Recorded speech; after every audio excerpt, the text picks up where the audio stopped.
Yo, what's going on, people? Welcome to Throwdown Your Questions, episode 475. I'm your host, Tony Polanco, and tonight I'm joined by Emilio Lopez. Sup, people? How's it going? Carlos Romero. Yo. And Richard Bailey Jr. What's up, everybody? All right, everybody is out for the count. I think Daylight Savings Time's got them all. By the way, I had no idea it was Daylight Savings Time. I thought it was next week. Like I woke up and I was like, woke up on my normal time, So hopefully I'm not going to feel it tomorrow morning, I'll be all no, now that you know it, now it's like, oh god. I'm like, oh. I remember the last one, this version, because this is the version I don't like, where we lose an hour. I was fucked up for like 2 weeks last time, So hopefully, it won't happen this time. We'll see. That'll be the first time in history, because this one has always fucked me up every single time, First day is okay, but now it's like, we shall see, but the guys did tell me that basically they were, Chris' daughter, didn't want to take a nap this weekend, so he had to take care of her. Brian, he was doing some work. He was doing some side gig stuff, so tired from that. And he's doing the hustling. Yeah, and Brett was at a convention this weekend, a tattoo convention he talked about, so he's tired from that.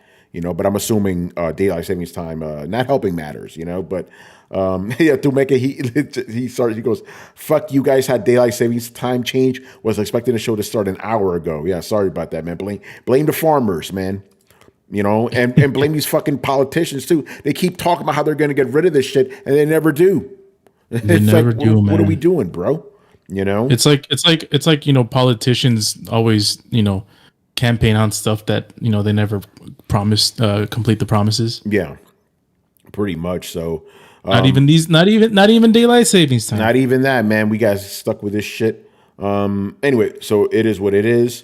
And also, once again, as we did on the Thursday show, I want to give a huge shout out / honor to Mr. Akira Toriyama, who unfortunately passed away on March 1st, and we just learned about it on Thursday night. I spent the whole weekend just talking about Dragon Ball Akira and just retweeting a bunch of stuff. So I don't want to hear any of you motherfuckers say I'm too negative. I spent 3 entire days posting nothing but positivity, But it was good, man. It was good to just see people happy about stuff. Obviously, it's for a sad reason, but, it was influential, man. I learned, it was cool for me seeing all the Latin Americans really feeling it, because I missed out on all that. I was already in America, I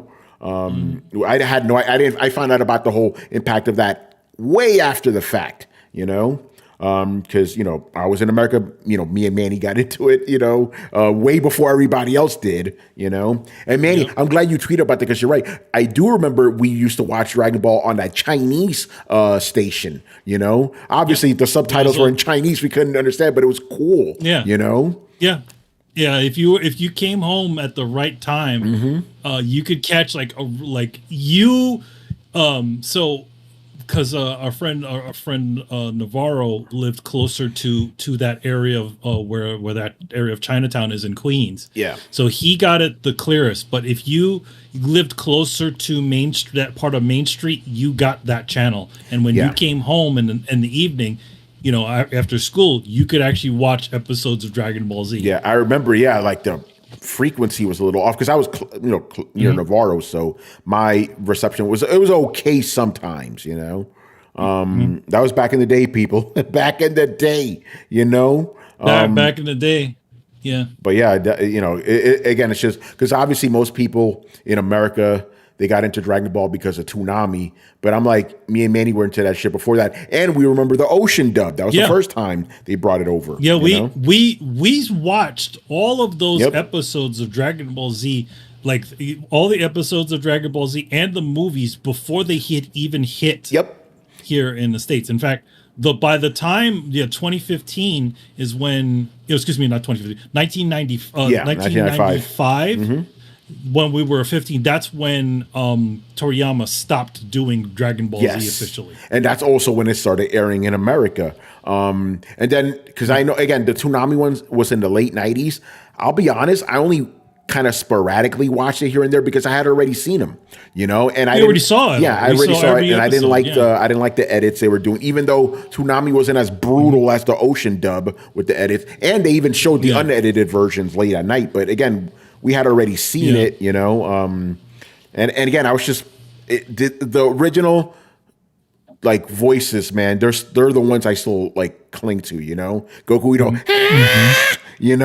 like that's Goku, not Sean Schemmel. Shout out to Sean Schemmel, but it's like power, like I don't know about that. And he's like the third guy doing an impression. The of first the dude that did did Goku was really good. The Ocean dub guy, he was really good. I feel that was the best Goku, American Goku. Sean Schemmel got better though. I will say that he got better. Like by the time he did Kai, I did watch all of Kai though. Like way like fucking 30 years later or whatever. Whenever that aired on the new Toonami. Sean Schemmel I thought was a lot better. But yeah, the original Ocean guys were good. But yeah, like you said, by that time we had already seen all that stuff, I don't even remember the music, the intro for Toonami Dragon Ball Z. Don't know it. It was that stupid song. Dragon. I thought that was the Ocean dub. They still did it. Oh, they still did. Oh, okay. Yeah, because I remember the Ocean dub, like dragon, rock dragon. Like I remember that shit. I didn't realize the Toonami one had that too. Yeah, Dragon Ball Z. Yeah. And shout out to the Latin American dub because they were more faithful to that theme song than even the American dub was. Did they sing Head Chala? Did they do that too? Oh yeah. Nice. Chala. And then they also all the voices, like the intensity of all the voices is very similar. It's really good. In fact, I think there was one time when they switched studios that was doing the translation of it to like a Spain studio, and I pissed off a bunch of people. Uh-oh. Well, there's a Latin American dub and there's a Spanish from Spain dub. So there's two. Okay. Yeah, and the Spanish from Spain, the Spain dub is garbage. Yeah. Carlos, when you said Latin American dub, like what about the Portuguese? Like they had to have Portuguese and Spanish, right? Well, they have so Latin American Spanish dub and I guess Latin American Portuguese dub. Yeah, that makes sense. Probably just for Brazilians, and maybe I don't know if Portugal and Brazil had the exact same dub, but I definitely know that Latin America, Spanish speaking Latin America had one dub, and the Spanish in Spain had their own dub.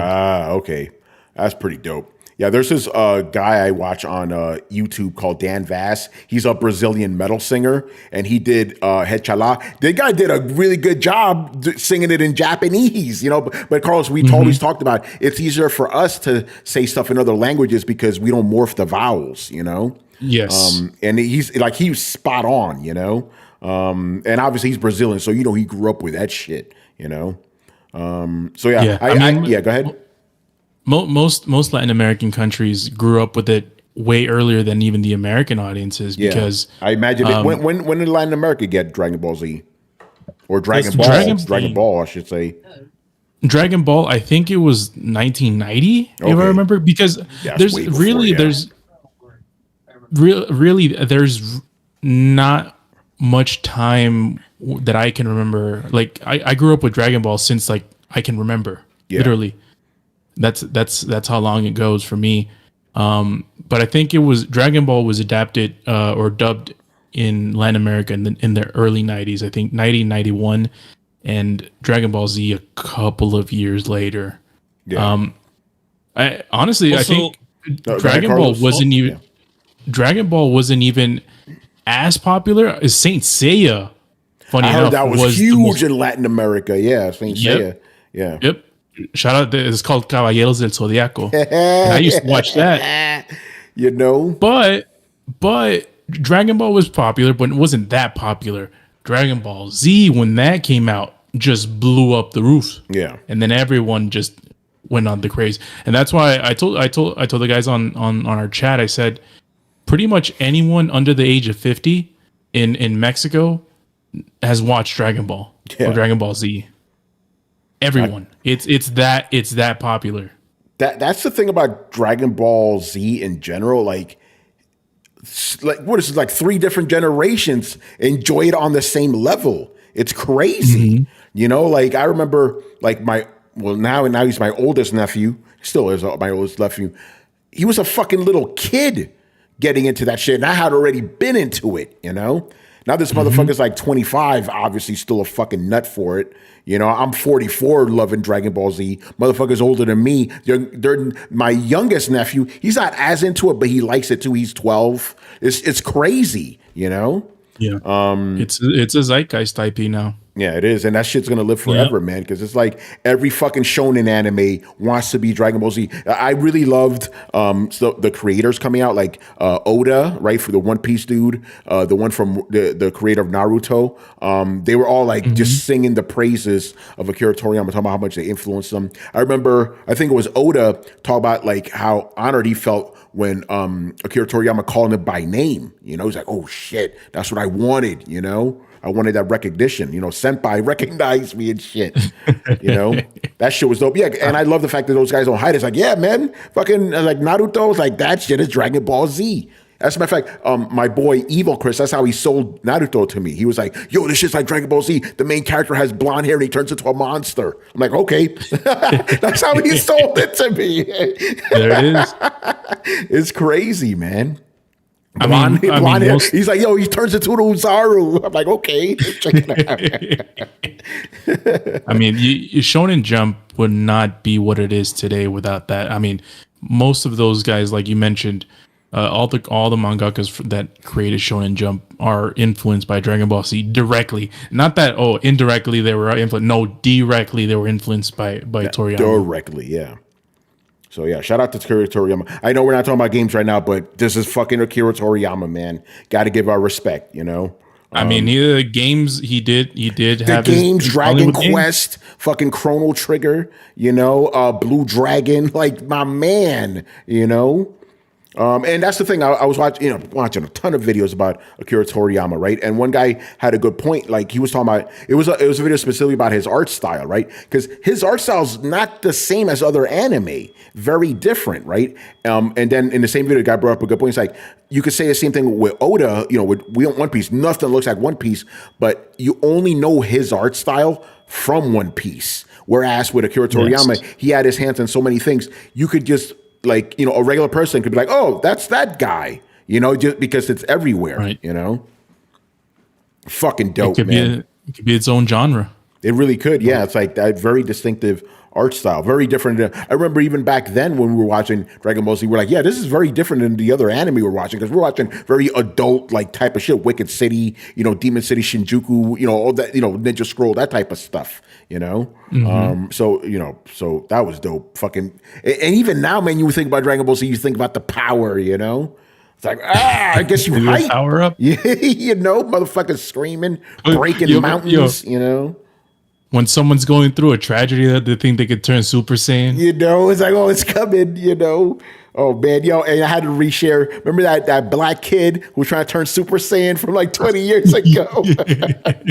My man, I love the intro. He was like, man, if you could think about it, if you could manifest it, it's going to happen. I'm like, I already like this kid. And then he's like, Y'all remember this one video, like, that blew up on fucking YouTube. That was the early days of YouTube, Oh, yeah. So that shit blew up on YouTube, but then there were other people trying to do it. This one video, the kid screaming. His fucking dad kept saying, what the hell are you doing? Yo, and then I shared, and this is from 4 years ago. It was a Japanese commercial for Dragon Ball Z Kakarot, right? What a beautiful commercial that was, man. Basically, homeboy, he gets home. He's like an office worker, a salary man, right?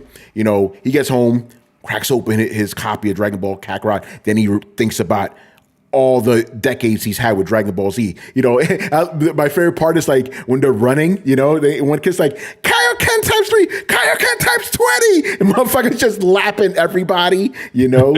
Or they're doing like Kamehamehas at each other, and the sister's like, what the fuck are these guys doing? You know? Or they're in the fucking bathroom making their hair all spiky and shit, you know? Man, like that's generational shit right there, bro. You know? Blitz says Dragon Ball Z was my after high school show. Also remember they were still showing it on TV when I had left school and was flatting meets, rooming with mates. Dragon Ball Forever. Damn fucking right, man. I could have easily done a whole podcast on Dragon Ball, man. It's crazy, you know. But all right, the show must go on.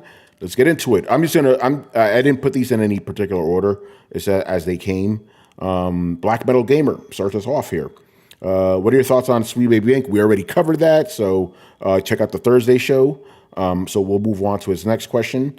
What are your thoughts on the SpongeBob Series X, and what are the ugliest special edition consoles of all time?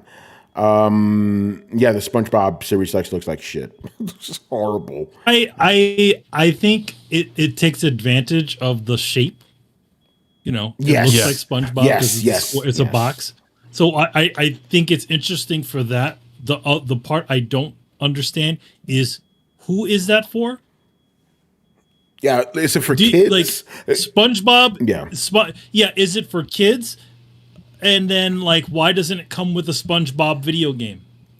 That's a good point. So like, if you're going to be doing a special console, if you're going to do a special console promotion, you should at least have something that goes with it that essentially matches it. Like why buy that thing? You know, you have a Halo console. Oh, because there's a Halo game. You have a what is it? A Ninja Turtles game. Oh yeah, there's multiple Ninja Turtles games that just came out at the same time as that console. There's a few SpongeBob games, you know, they exist. There are, but there's not anything out on right now. Yeah, that's the problem. Do you know any like current gens like let's look it up. You know, if I had Brian here, he'd do it, you know. Like right now. But yeah, I would say like that's my biggest gripe with it. It's just like throwing shit at a wall and seeing what sticks. Yes, okay, I get it. So SpongeBob is a franchise, you know, a Nickelodeon franchise. You know, you could license it to, you know, put it on consoles and things, but there should be a reason for it. Well, yeah, what's interesting, it shows the game on the box. Yeah. For promotion. Does it show a game on the box? The last one that came out was last year. Maybe it does come with a game. And the console just came out this year, right? Yeah. I'm looking at an article from a couple of days ago.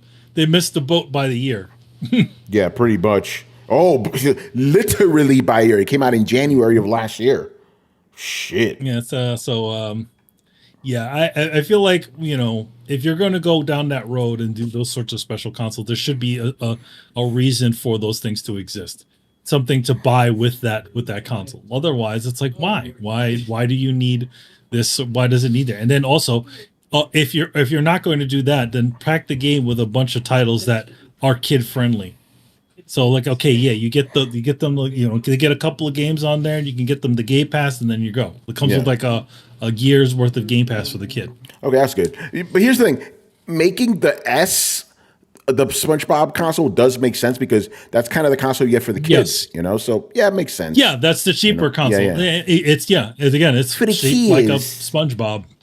Yeah. So, but just a little bit more on that, and I think that'll work. But other than that, I mean, now, as far as ugliest consoles, special consoles? Yeah, wasn't there like a really ugly Gears of War one or something? Oh, man. Yeah, let's look this up. Ugliest consoles, you know. I can't think of any off the top of my head. Yeah, I mean, to be honest, like it all gets expunged from my. Somebody said PS5. The PS5, yes. Oh my God. Don't make it. That is 100%, man. Jesus Christ. No, it's got to be special edition. Special edition consoles. Yeah, but PS5 is pretty fucking ugly. Pretty fucking ugly. Yo, what you mean pretty, man? Ugh. Yeah, the PS5, man, that didn't age well. Hey, Carlos, remember the Halo 3 360? I don't think that was that bad looking. No, it had like those little symbols and stuff that kind of looked like circuitry. Yeah. Oh wow! I'm looking at a thread in Reset Era. The Forza Horizon 3 Xbox One. It's like the hood of a car. Ugh. Yeah, I mean, but it kind of looks cool though. Wow. Like, not gonna lie. The Tommy Hilfiger Game Boy. Oh God! All it is a yellow Game Boy with a Tommy Hilfiger logo on it. The Pikachu Eve Switch Let's Go. That doesn't look that bad to me. And I'm saying this as a Nintendo hater. No, it looks fine. I think these people on Reset are fucking dumbasses. A Bojangles Xbox One? Oh my God. I didn't realize that was a thing. There's actually a Mountain Dew Xbox. Oh God. EA Sports Xbox, colored. PlayStation here. There's a gold PlayStation. Remember that one? The 24 karat gold PlayStation 5? Yeah. Oh my God. There's a Call of Duty one that looked kind of stupid for PS4. You guys remember that? The WW84 Xbox looked that shit. Oh, Wonder Woman 84 Xbox? Fuck out of here. Look that shit up. Did they make one of those, or is it just like plates that they put on? Yeah. Like playing like at vinyl. Yeah, I don't know. Like, I would to say like there's been weak weak efforts. These consoles look ugly. Okay, so there's one console that looks like cheetah. It has like leopard print on it, and it's like fluffy. Even a controller looks fluffy. Then there's Wonder Woman. What the fuck? And this is official. I'm looking at this on Xbox Wire. Wow. Yeah, those are some ugly ass consoles, man. The leopard print, I'm like, that shit's gonna overheat with all that fucking fur on it. Why would you put fur on a console? They're crazy, man. I don't know what console that is. Anyway, let's move on. Mob hits. With the tragic passing of the legend, Mr. Akira Toriyama, what is your favorite Dragon Ball game and why?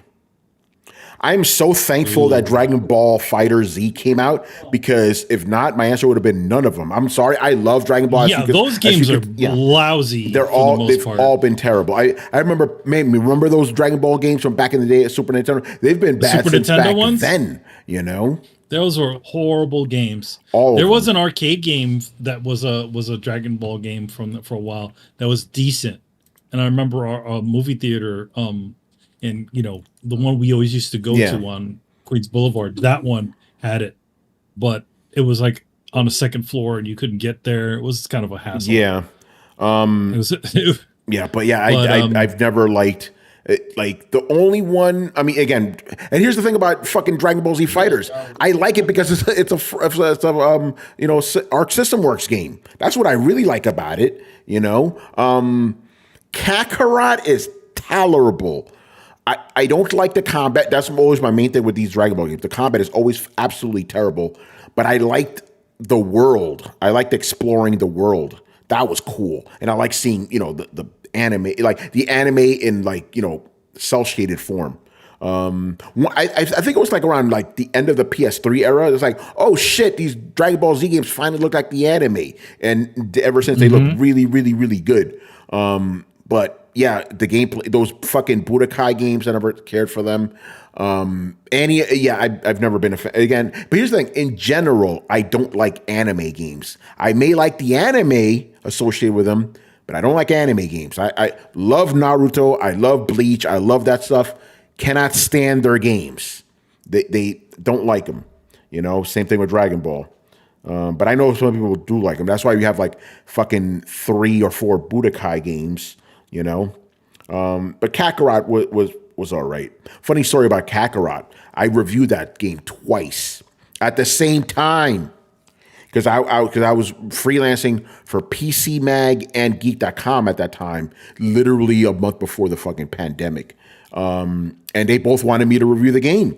So for PC Mag, I did in their house style, which is more like structured, like professional, if you will, and then for Geek.com, I basically just wrote a op-ed. It was basically my love letter to the series. I still gave the game a good score though, because I've always said this. Even I could not like a game personally, but if it does what it sets out to do well, I will give it a good score. Dragon Ball Z Kakarot, not my type of game, but it did what it wanted to do very, very well. And I think I gave it a 4.5 out of 5. Like I gave it a very high score, And it's Dragon Ball, It's fucking Dragon Ball, And you can switch between the two voices too. But even if you play even if you play the American one, it still has Hechala, It still has that, because that's the intro, what will happen is also that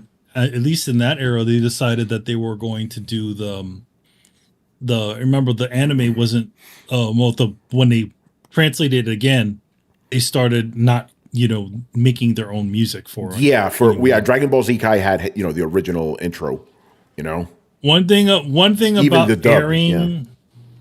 One thing, a little inside baseball. A lot of the reasoning why a lot of studios back in those days would redo all the music. It's because it's cheaper to get the rights to the footage than it is to get the whole soundtrack. And not to mention, if the studio owns the rights to the music, whenever it gets replayed again, the localization studio will get a residual. That's the same reason a lot of video games had different music, that got brought over, Well, that's a little bit of a different thing because there's no residuals in video games. I thought like the Sega CD games had different music for that reason. No, the reason why they did is because they wanted to take advantage of the CD audio. So they changed the soundtrack to that's why Sonic CD has a different soundtrack. It's not because of not owning the rights, because it's all Sega, but Sega of America felt like because this is a CD, we should put like real sounding music instead of video game music. I thought it was because of licensing shit. Okay, interesting. No, it has nothing to do with licensing. No. Like they didn't want to pay the original composer or something. But the thing, the original composer was fucking Sega. They're not gonna. They don't have if you're a studio musician, there's no residuals per se. If the company that means just the company owns the rights to music. But for TV, that is the one thing that's a big difference. You could have a totally non-guild show, but you can still generate a residual off of the music. And that's how places like 4Kids and, even Funimation and stuff like that, whenever they put all their stuff out, if you remember, all that early stuff had redone music. It's because of that reason. Interesting. Assyrian Air Force says, I wish they made a game for Dragon Ball franchise from original Dragon Ball all the way to Dragon Ball Super. They may still do that. They may do that, You never know. They could. Because Dragon Ball Super is still going, Dragon Ball Super is okay, but I kind of dropped off after the first tournament arc. Again, nothing bad about it. Yeah. It's just not the same. And funny, I watched the video explaining why the original Dragon Ball Z was better, and they did a good point because the original Dragon Ball Z and Dragon Ball was made for a manga, so that you constantly in the manga. At the end of every chapter, you got to have something explosive happen, something crazy. But since these guys, the new show Super is made for TV, they could do a little bit more of a slower burn, Meanwhile, in the manga, it's always something going on, Mm-hmm. And when you see that in the show, it's always something crazy. But I don't have any. I'm not against Super. It's fine for what it is. It's just decent. I mean. I had issues with Frieza being back again in the fold. It's like there was a little bit too much member berries going on too. A lot of member berries. But I mean, I will give it credit because the Super Saiyan God was or no. What is it? Not God. There's the one after that. Infinite. I don't even know. It's like the I hadn't gotten to that point. I said, I dropped off after, I think it was episode 50. That's when I kind of dropped off. Yeah. that one transformation, Ultra Instinct. Ultra Instinct. That's Ultra Instinct. Okay, there you go. Yeah. So whenever that broke the internet, like, and rightfully so, because it was pretty amazing. But I just felt like, kind of like you, Tony. I just felt like it was okay. I do want to give shout out to GT, which is not going to get love from most people, but Super Saiyan 4 was hype. Yeah, GT, I didn't even bother with that. I'm like, okay, Toriyama didn't work on that shit. I'm good, But I know some people liked it, so that's cool. What did I want to say? Something else I wanted to say about Dragon Ball, but forgot it now. You were talking about. Oh yeah, with Super. Okay, that's what I wanted to say. Again, love me some Dragon Ball. But yes, one of the biggest problems that I had, especially towards the end, it just became a light show. It's like, how much more power can we get? How many more beams can we throw out? It's like, remember the early days, man? It was hand-to-hand shit. Like, still to this day, my favorite fight in Dragon Ball Z is Vegeta versus Goku. That shit had that like blend of like raw like fist action and crazy light show shit, Yeah. Like the first one, I'm assuming, right? Yeah. And then if you remember the first like OVAs, a lot of fucking hand-to-hand combat in that too. Like Garlic Jr. and stuff. Like, man, there's this one fucking animation, man. Yeah, Garlic Jr. It was this one like, oh, it's so fucking good. Like somebody's trying to like, slice Goku with a sword and shit, and he's like doing all this stuff, and then he like shear off some of his like hair. The animation was so good for that. And I also kind of liked the more rounded look that they had around the Raditz saga. It was like the old Dragon Ball and like Z, and then obviously it got more like angular looking as it went on. But yeah, I really enjoyed like the early arcs, like the Saiyajin arc, Saiyan arc, and Frieza saga. Yeah, I like the Cell saga too. Here's the thing about Dragon Ball. I told you I could talk about Dragon Ball for a while, man. Like what was interesting about it is, to me, peak Dragon Ball Z is, Raditz all the way to the end of the Cell games, right? If you think about it, that was all one continuous story nonstop. And it was supposed to end right there too. Gohan is now the new protector of Earth. But Shonen was like, yo, we need more of this shit, bruh. So then you had the Buu saga, and then you had fucking little kids turning Super Saiyan. And then it just got crazy after that. I like the Buu saga, don't get me wrong, but it got really fucking crazy, man. Like, I remember, like, there was one fucking movie where there was literally a Broly clone fighting little kids. I'm like, what are we doing here? Yep. It got stupid. Some of those later ones were dumb, man, but there were still some good ones like Janemba, and then the 13th movie, I forgot what it's called, but that was to do with the flute and shit. That was good, The thing or the prequel? Was it a prequel with the dad? I think so. No, I'm just saying in general, like the prequel with the dad. Yes, like that's the Bardock saga. That was good. Bardock one. Fucking Trunks's, it's so good. The shit that got me into Dragon Ball for the first time was watching Super Android 13 and the Broly movie. That was it. I was it. I was done after that. Like, especially Android 13 where they're fighting in the fucking snow and shit. I'm like, what the fuck is going on? This is crazy, All right, man, let's move on. Yeah, what's up? Real quick, I think I'm one of the few people that I think after time, appreciates Dragon Ball more than Z. Yeah. Because I feel like Dragon Ball had like better contained stories. Dragon Ball Z was just more hype. Yeah, it was more hype, yeah. By the way, confession, I've never actually watched Dragon Ball. Never watched it. I need to correct that. It's really good, man. I mean, it's definitely a more of a comical show than it's a comedy, very much a comedy action show. Yeah, but I want to see it. I do want to see it. Just got to figure out how to see it. To be honest, like my liking of Dragon Ball Z sort of. I did watch the Raider stuff, but I feel like the weaker stuff is like after, once when Trunks shows up and you have all that other stuff. I feel like after that point, it just becomes the creep. When they come back from Namek, you're saying? Yeah, when they come back from Namek, I feel like it just all becomes laser fights. And like, if you look at those early episodes of Dragon Ball Z, coming from Dragon Ball, they're actually fighting. They're doing good stuff. Like Yes. and then after that, it just became that really cheap, like hitting each other and disappearing. And they're charging up fireballs, and it's like it just becomes less, and just it's more about those big impact hits than actual like fighting. And I think that was when I just stopped losing it. I didn't like it anymore.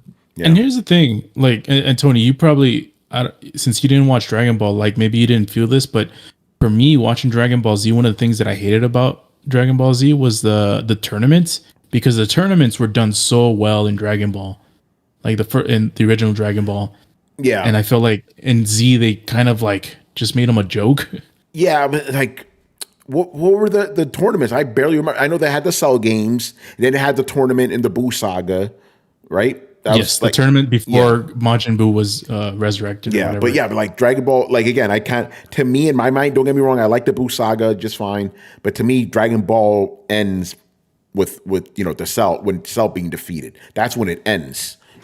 So yeah, they only had one tournament. That was kind of whack. Yeah, because after the Cell saga, they just mistreated freaking Gohan, man. Oh no, that's the other problem I have with it, man. Like, that's my boy Gohan. I loved his character arc, him coming from this timid little kid to the fucking protector of Earth. Like taking over his father's mantle. That's the Gohan we wanted. Then he became like a punk, basically. Yep. Although I will say, man, if you want to talk about tournaments, man, I still think the most hype shit, and it's not Dragon Ball, fucking the tuning exams, man, from Naruto. Oh, that shit is crazy. Rock Lee versus Gaara is one of the best fights. And I love the multi-stageness of it, because before tournaments used to be like tournament arcs used to be, here's a tournament, and that one, I love how the first one is a fucking written exam. Naruto's all sweating like, oh shit, I don't know what the fuck I'm doing. And then but then you find it's like, oh, you're supposed to cheat, to get the answers, and then the forest of death. Remember that shit? Oh yeah. Oh, so good. I could get hype about Naruto too, son. By the way, I'm one of the bring few it back people. Anime. Let's go fuck Throwdown, man. I'm one of the few people that prefers Naruto over Shippuden. Interesting. Shippuden never had anything like that, and they messed up Neji. I could see why. Here's the thing.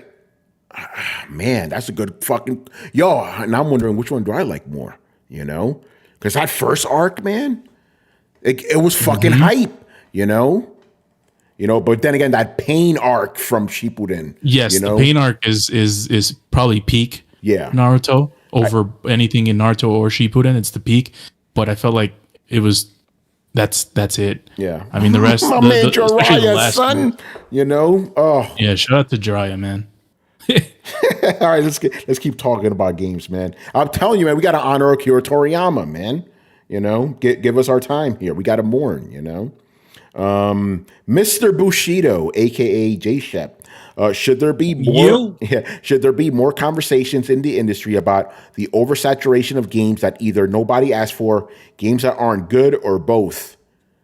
Sure, why not? I want to know what games he's specifically referring to. Games that aren't good. I mean, I don't know. Like again, like one thing about that's games subjective, is it's very subjective, and like it's not just simple. Oh, hey, just make the good game. Yeah, because even a thing that would be considered a surefire hit could still crash and burn just because of the way just because of the way public perception sees these sorts of titles. Yeah, I'm interested in a good example of that is a game called Guardians of the Galaxy, where literally the shift of the way people perceived those games, perceived that game being made, the game being made by the same studio that made that Avengers game, the stink of that previous title literally killed the business of the following one. Thank you, Bliss. There you go, Skull and Bones. Yeah. Oh my God, I think they were so deep into the hole they just had to release it. No, I think that's what it is. I think it's just like they just had to release something. They had something, and they just had to release it. To be honest, they should have killed that game a while ago. If all the rumors are correct on that game and how many times they fucking remade it, Ubisoft really should have just pulled the plug on that thing. Yeah, I agree. Rich, what do you think about this question? Because I'm not entirely sure how to answer it. Waiting for Richard to get back on after watching the Oscars. It was the Oscars, right? Oh, yeah, the Oscars just shout out to Oppenheimer, by the way. Shout out to Oppenheimer, man. Right. I mean, Christopher Nolan. I mean, has directed some of the best movies, and he's finally getting the credibility or the recognition. Oh, I think Rich is back. Yeah, there you go, Rich. I don't know if you were around to hear the question. I could ask it again. The oversaturation question? Yeah, it was. Actually, it was both. He goes, should there be more conversations about oversaturation of games nobody asked for, games that aren't good, or both? Well, I think that the powers that be that are in control at these studios, whether it's the shareholders or even an independent studio, I think they definitely should be asking these questions about which games are necessary, whether or not they think a game they're working on is going to be received well by everybody else. It's sometimes hard to determine that if you're an independent studio, obviously, because sometimes it could be a hit or a miss. But for the people that are spending the big money, these bigger corporations, bigger publishers, they definitely should be making these decisions now. And I think that they will, after seeing all the stuff that's been happening in the industry last year going into this year. They have to be smart about how they're spending their money, handling their budgets. So I think they're definitely going to be looking at this a lot more frequently from here on out. Yeah, for sure. Yes, Blitz also shout out to Godzilla -1. It won best visual effects. Yep. Good stuff. I said this on Twitter. I'm like, one thing I think is, again, it's literally indicative about how Hollywood functions these days, that they think they can throw an insane amount of money at something in order to get it to work. This movie, Godzilla -1, made for less than half of a budget of a big budget film, had over 600 effect shots done by 35 people, which was directly directed by the actual film director, unlike other movies where they literally hand it to somebody else and they're not like sitting there in the process. Yeah, by the way, Manny, it wasn't for less than half. It was like for a fraction of the price. Like basically you compare 15 million to Godzilla to the Marvels is 200 million. That is like literally 10 times less, 10 times less than what it was. And again, like, these things exist. I think you can still make a good film for a decent price, but they just throw so much at these films. And I feel like at the same time, you can do something for less and you can put out more. Same situation that's happening with games. There's so much money going into these things where they really need to lock down their scope. And that needs to happen in the film industry as well. Yeah, no, I agree. Again, I always find it so interesting, the parallels between the gaming industry and the movie industry when it comes to like giant blockbusters in indie and then nothing in the middle. Mm-hmm. It's interesting. And think about that's how a lot of. Oh, sorry. Go ahead, Carlos. Think about it like this. I mean, let's think about the MCU. Wouldn't it be more interesting if they gave even if they turn out bad, if they just gave a whole bunch of inspiring or maybe even decent directors or good directors with low budgets and just make a movie out of an MCU property and see what they come up with instead of this formulaic trash that we've gotten in the last couple of years? Their hand is too heavy, though. That's the problem. It's like they try to get these quote-unquote auteur directors, and then they just have some other people do all the special effects shots and exactly stuff, that's precisely the reason why the director didn't they have the director of Wonder Woman, like the first one, like they had her slated to do yeah. a Marvel film, and then she found out how they Star Wars. literally don't. Yeah, they literally don't let them like, direct their own action sequences and do all that. Be a part of the process. You just handing it over to somebody else. It's like, come on, man. Yeah. If they're not able to do it, you still have your cinematographers and you have all the people that the director can lean on. But if you're not letting them do their job, then why the hell are you even getting there? Are you getting them? Are you just looking to fill a quota by having this person's name on the film? Oh, hey, we got Taika Waititi, who did this film. We got so and so who, Nia DaCosta to do Captain Marvel. When you find out, most of their situations when they've actually been able to talk, they really didn't have much control of it. It's almost like they just granted their name to it.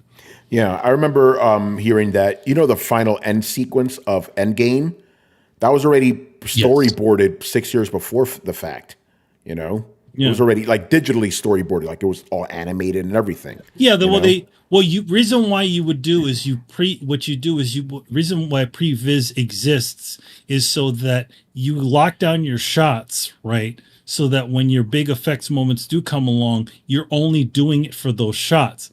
But notoriously, I hear that the way the Marvel Studios works is that they still do those previses, but they don't stick to them. Yeah. They add a bunch of additional things on top of it, which costs extra money. Yeah, but again, they did it 6 years before the fact. There was no director named at that point, Yeah, exactly. The Russo brothers didn't direct that, at least direct that, previs that sequence. Yeah. It's crazy, man. All right, let's move on. Next question from Mr. Bushido. How do you port exclusive IPs to another company's platform, either day and date or after an extended period after initial release without cannibalizing your platform and promoting theirs? I think he's talking about Xbox games coming to PlayStation. We've talked about this before. Yeah. We've talked about this before with PlayStation. When the games have run their course and it's not making any more money on the native platform, you're only going to make more money when you put it out somewhere else. So you're not cannibalizing sales. You're making more sales. Yeah. So there's nothing wrong with that. And think about it. It's like, again, it doesn't matter if you're quote unquote promoting the other platform because you're putting your game out there that's going to make you money, Yeah. So the thing about it also, hey, Riku-san, what's going on, brother? Go ahead, Manny. Go ahead.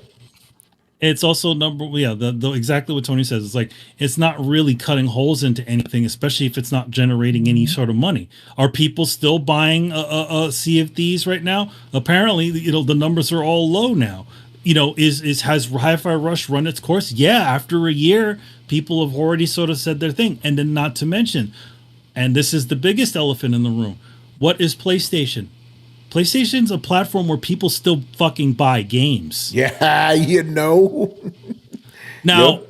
I don't know. I can't. Nobody. Xbox has not ever said what numbers that Hi-Fi Rush or maybe see if these was still a thing. But all those games, as soon as you throw those on those platforms, they're not going to generate money. They're not generating any money unless they are pulling people into the platform. So you're literally releasing to dead air. Yeah. Did people all of a sudden start jumping onto Game Pass because the Hi-Fresh was on there? No. Nope. Which means that game possibly did a lot worse than people think, and I don't think their budget was really high on it. Yeah. I could say maybe see if these probably did make its budget because it was still a game that you could buy before they decided to move it to the streaming service or to the service that they have. So, again, games that have already run its course. So why not? Why not throw it onto another platform to see if you can at least generate a little bit of money back? And to be honest, hey, Xbox fans, if these games do well, if they do some serious money on these consoles, maybe you'll actually get a Hi-Fi Rush 2. I don't foresee that happening, but hey, there's better chance of that happening than just throwing stuff out onto that streaming service. Yeah, Blitz. It's funny you say that because I was just about to tell Manny if Brett was here, we'd be spending another half an hour on this topic. Yeah, because Brett, I'm gonna how say he this. gets about Game Pass, man. He gets defensive as fuck. He gets really, he gets really defensive about Game Pass, and love it for it. But at the same time, it's like the rose-colored glasses seem to get in the way of the reality of the situation. Game Pass does not generate money. Yeah, it's flattened, generate. Yeah, it's flattened. So what does that mean? That means that whoever's there or who's already paying for it it's not growing, it's not shrinking, it's just staying. So it's able to it's profitable. It's supposed to be able to sustain itself, but is it enough to sustain a bunch of titles on top of it? I wouldn't be surprised if the next game that you see coming out on the competition console, Hellblade. I think that's going to be another one. Listen, man. Okay, a couple of things. It'll be very interesting if Hi-Fi Rush comes to PlayStation and it sells more on PlayStation. And you know what? It has the potential to sell more on PlayStation because you can only buy it on PlayStation. You can't stream it, on PlayStation. You can only buy it, either physical or digital. You know what I'm saying? So you can actually have physical sales. And the other thing I wanted to bring up, Manny, not only have sales flattened on Xbox Game Pass, but even though Brett questions the CEO of Boom Studios, you have a CEO of a company literally telling you games on Game Pass do not help them. To me, that's it. That's all you need to hear. That's kind of damning right there.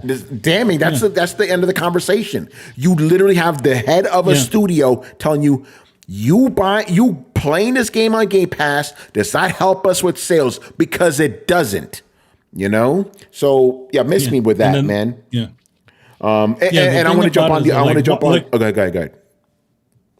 Also, not to mention, Ori's on Switch, and also it's weird how people are making such a big deal about these Xbox titles when you did see Cuphead not only come to Switch but also come to PlayStation. Also, what was it that Ori came to Switch before too. Yep. So it's like, how come people weren't going nuts for those games? Yeah, that's a good point. The other part of the question is how do you release a game day and date and not cannibalize your platform? Think about it like this, right? Let's just say Hi-Fi. Again, I'm just using Hi-Fi Rush as an example. Hi-Fi Rush comes out day and date on PlayStation and Xbox. PlayStation guys are going to go, I'm going to buy an Xbox now. No, they're going to play it on their platform. You're only going to make more money by releasing it on multiple platforms, right? And also, let's use Helldivers 2 for example. Yes, it is selling more on Steam. Guess who's getting that money? Sony. So I don't understand this whole notion of if you release the game day and date across multiple platforms, you're going to be cannibalizing your sales. No, you're not, because people who are on a specific platform are going to buy it for that platform. And so the parent company, whoever it may be, whether it be Microsoft or Sony, they are getting the money at the end of the day. This is a good thing. Because it makes them money. And I don't understand how you could champion a console and then say, no, I don't want my games on another system. You do realize if those games come to another system, your favorite company is going to make more money, and that game, if it sells more, you're going to get a sequel to it. But these guys are so fixated on having the other console lose that they'd rather cut off their nose to spite the other guy. It makes no fucking sense to me. Exactly. I would say, there's at least a better chance of you at least getting a sequel to Hi-Fi Rush if this game does pretty well on this thing. And then it also might mean that there might be a couple of more games that might make their way over to the thing. Was Hi-Fi Rush a system seller? No. Was Sea of Thieves a system seller? Not really. Nope. So, and it's why I think it's smart to for multiplayer games, release them day and date. I think that's smart. And then for like single player games, that's when I think, yes, release it as an exclusive first, because you still want exclusives on your console. And then when like we were talking about, when they run their course, put them on the other platform, you get more money.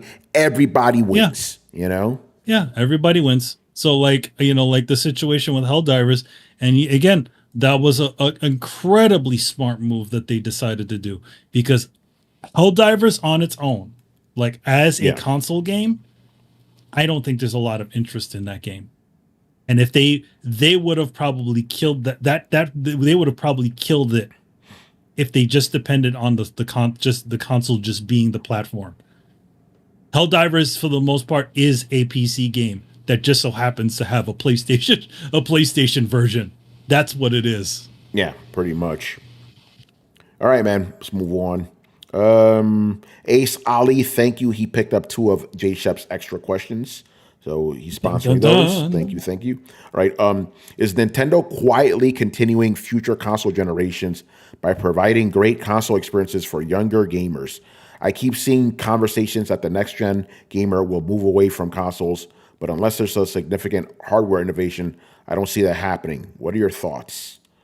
I mean, again, Nintendo kind of does their own thing, man. Yeah, they most definitely do their own thing. I think that they have, they what is it? They found their niche, and to be honest, the niche is actually a very powerful niche. It's not only, obviously the diehards, but it's also, functioning on nostalgia. That's a big thing you hear a lot these days. Just essentially catching that little bit of magic from older people's childhoods and stuff like that. That's always good to have, but also being able to put things out for families. A lot of people get all huffy and puffy about family entertainment. That's where you want to be, because you not only need to in that space. What happens there? Perfect space. Every what is it? I don't know, 10 years or so, right? You get a refresh of people, because kids grow out, but then there's new kids born. That's the same way television works. That's what I used to work in. We had either a 7 to 10 year plan. We on air for that amount of years, and then the refresh happens, and then there's a whole new gang of people. You literally can take an old franchise and refresh it over and over and over again for new generations. And because it's for kids, they watch it, they have their run their course, and then we have another batch of kids. Same thing with the Nintendo consoles. So that's where you want to be. That's why the movie industry went to a PG-13 rating as opposed to keeping it down in the G space. So in other words, you parents and kids you can take your parents and your kids to go to the films. Same thing with games. You get more of an audience in there, and I think that's what's helping them. The PlayStation and the Xbox realm, they have always pushed themselves as the adult console. And even if you go back and look at any of their ad campaigns, they always were saying, "Look, no, we're the adults, we're the blah blah blah." Essentially going for the older audiences. So, what happens when those audiences? What happens when the tide shifts? Though that's the question with that. Yeah, Rich, what's up? I just want to make a quick comment. Yes, grown man gaming, ladies and gentlemen. Grown man gaming. But I will say this. I will give a shout out to Nintendo. Today is Mario Day, and they did announce that they're working on the Super Mario Brothers 2 movie. So, yeah, they definitely are focused on the family entertainment market. I agree with everything that Manny said. You should be focused on that. It works for you. That's great. Yeah. All right. Moving on here. With Sea of Thieves not being a great game, but currently number 1 on PS5 pre-orders, is that confirmation that PlayStation gamers really want to play cross-play with Xbox gamers? I think people are just curious, That's what I really think it is. I don't think it's a desire to play with Xbox gamers, What's the pre-order competition look like? I don't even know. Can you Google it, Carlos? I guess we'll see. What's up? Well, Rich? While you look that up, Carlos, I do want to say this. It is confirmation to me that Skull and Bones is hot garbage. Because this game came out last month and no one is talking about it. No one. And this is also a pirate. Well, I don't know if the pirates are still in the game. It's a similar concept.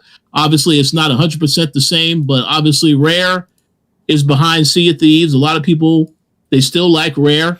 They want to see what Rare does. So I understand there'll be some interest. But yes, in my opinion, they have no competition because nobody's talking about Skull and Bones right now. Yeah, unless they're making fun of it, you know. So I have an update.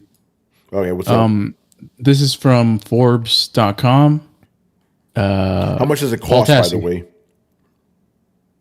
It's $60. Okay. For the premium edition. So it says the game in question is Sea of Thieves, one of the 4 shared games in question that Microsoft recently announced. Currently, the $60 premium edition of the game is the #1 pre-order on PlayStation, ahead of the Show 24, Battlefront Classic Collection, and Dragon's Dogma 2. Then the $40 standard edition of Sea of Thieves is number 5 on the list, ahead of another edition of the Show and Elden Ring Shadow of the Erdtree expansion. And then there's an update. As I'm writing this, as I'm writing it, just swapped places with the $100 edition of the Show. Oh, okay. So the fifth, I guess the 5th place, though that is available both PlayStation 4 and 5, while Sea of Thieves is only on the much lower install base of the PS5. Interesting. So essentially, the competition is the Show and Elden Ring DLC. Yeah. All right. There you go. Yeah, I'm very surprised that many people are pre-ordering the Show. That's very interesting. Yes, baseball. Starting. Mm-hmm. Yeah, I mean it's decently popular, and that game is multi-plat. That's the first of the first-party Sony games to go multi-plat. And that game is going to be on Game Pass, so that's very interesting. All right, let's move on here. Jolly Yellow Nerd, what's going on, brother? All right, the rumor mill says the Switch 2 or whatever it's going to be called. I want it to be called the Super Nintendo Switch. That's what Parrish wants it to be called too. Could release in early 2025, as we've discussed before. With that in mind, do you think Nintendo will release a final major first-party title as a last hurrah? I don't think the upcoming Peach game would be it, or was Tears of the Kingdom the last major first-party hurrah? Listen, man, I've said this before and I'll say this again. When it comes to Nintendo, I have a bad track record of predicting their shit, so that's why I stopped. So my answer is, who knows? So, but if anybody else wants to take a stab at it, you go right ahead. Yeah, I'll take a quick stab. Nintendo has had a recent trend of doing cross-gen titles. I mean, what is it? Zelda Twilight Princess came out on both the Wii and the GameCube. Breath of the Wild came out on the Wii U and the Switch. So there's definitely a precedent. I wouldn't be surprised if Nintendo decides to do a cross-gen game. And by the way, I called this years ago. I said this should be called the Nintendo Super Switch. Yeah, I think that'd be the better title. not what Barry Burns says. He says Super Switch 64. Yeah, the Super Switch. Call it that. Anybody else want to make any predictions about Nintendo? Are they going to have another big first-party game drop before the new console? Well, I will say this. I'm pretty sure that even though E3 is no longer here, they're going to announce something around that time of the year, just like Microsoft. They're still going to be making announcements about upcoming games. So I kind of think maybe Nintendo has one more thing that they may save for later this year. But I will say this, and this is a prediction, so it could be incorrect. I fully expect them, whatever they have for their lineup when they release this next console, I guarantee is probably going to be better than any lineup that PlayStation and Xbox had when they launched PS5 and Xbox One or Series X. Because they seem to have their stuff together when it comes to the games, especially the first-party games. Certain games you don't know about until, maybe months away, maybe some time away, but they do a pretty good job of making sure they got software ready on whatever hardware they have. That's an interesting take. Guess we'll see. All right, moving on. Another one from Mr. Jolly Yellow Nerd. Between the major studios changing up how they release games due to rising costs, Sony not having any major first-party PS5 exclusives for existing franchises this year, and Nintendo seeming like it is sending the Switch off into the sunset. Are these prime conditions for indie developers to sneak in with some sleeper hits to get some big attention? I don't know about big attention, but yeah. And here's the thing. Remember during the early days of this generation when we didn't have any games, like there was a lot. If you were an indie guy, man, you were eating, you know? So that's already happened in that regard. So, I mean, they could do it again. Now, obviously, indie games don't cost as much. They pump them out faster. Sure. But I don't know if they're going to get quote unquote big attention. Maybe you may get something like a Hades or whatever that could get attention. But, you know, just speaking for me personally, it's not going to excite me, you know. But yeah, it's a good opportunity for sure. It's like you basically have like a year all to yourself. So if you're an indie developer and you've been working on a game, maybe you want to release it within the next year, you know? Anyway, any of you guys have any thoughts on this? Yeah, I feel like it's always, you know, this always happens sometimes where there's at least the AAA window is just there's nothing in sight, and then you get a couple of indies that just blow up out of nowhere and take on the spotlight. So yeah, I feel like it's a good opportunity for them. You know, I mean, it's been a good opportunity the last two generations, to be honest, because there hasn't been, you know, an influx of AAA games releasing that consistently throughout those years. So I feel like, you know, right now is as good as ever. And I mean, if especially at the later end of console generations is when a good time is also, because that's traditionally when the least amount of games come out that are focused on that. Yeah. Rich, you have any thoughts on the, you know, indie? Because you're right. Yeah, go ahead, man. Yeah, I mean,